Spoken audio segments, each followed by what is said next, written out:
حامیم. ہا کھڑا زبر ہے، 2 حرکات لمبا کریں گے.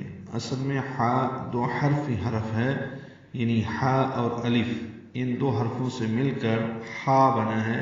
اس کو ہم الف کے ساتھ پڑھتے ہیں تو لمبا کرتے ہیں، اس الف کی جگہ یہ کھڑا زبر لکھ دیا گیا ہے. اب وہ یوں سمجھیں کہ کھڑا زبر الف ہے قائم مقام، تو اس کو 2 حرکات ہم لمبا کریں گے. ہا اور میم. میم 3 حرفی حرفی حرفوں میں سے ہے، میم یا اور میم. یہ 3 اکٹھے پڑھے جاتے ہیں تب یہ میم بنتا ہے. اس لیے بیچ میں یا ہے، یا مدہ، اور آخر میں ساکن حرف ہے، یعنی میم کے اوپر جزم ہے یا سکون ہے تو وہ ساکن ہو گیا، جس کی وجہ سے اوپر مد ہے. یہ مد لازم ہے، چونکہ حرف میں ہے اس لیے مد لازم حرفی. اور چونکہ جزم آئی آخر میں میم پر، میم آخر میں منہ بند ہوتا ہے، ساکت ہوتا ہے، اس لیے مد لازم حرفی مخفف ہے، یعنی تخفیف ہے، اس میں جلدی پڑی جاتی ہے اور میم میں ہونٹ بند کر لیتے ہیں. تو حامیم.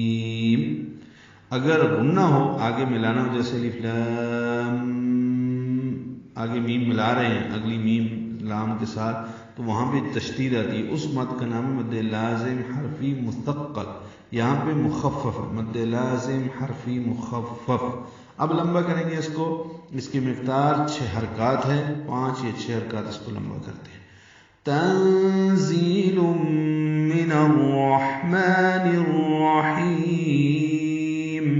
تنزیل میں تا باریک، نون ساکن پہ اخفا، ان کی آواز چھپائیں گے زا کی وجہ سے. زا کو تیز صفیر کی آواز سے ادا کریں گے، اور زی یا مدہ ہے، 2 حرکات لمبا کریں گے. تو تنزی.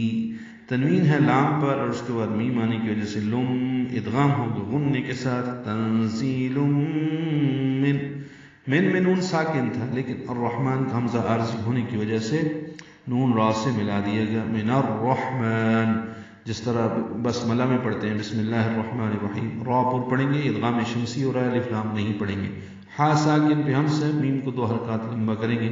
نون کو الرحیم کی را سے ملائیں گے، یہ بھی ادغام شمسی ہے، را پر پڑھیں گے، ہا وسط الگ سے ادا کریں گے، لمبا کریں گے، اور میم ساکن پہ اظہار ہوگا.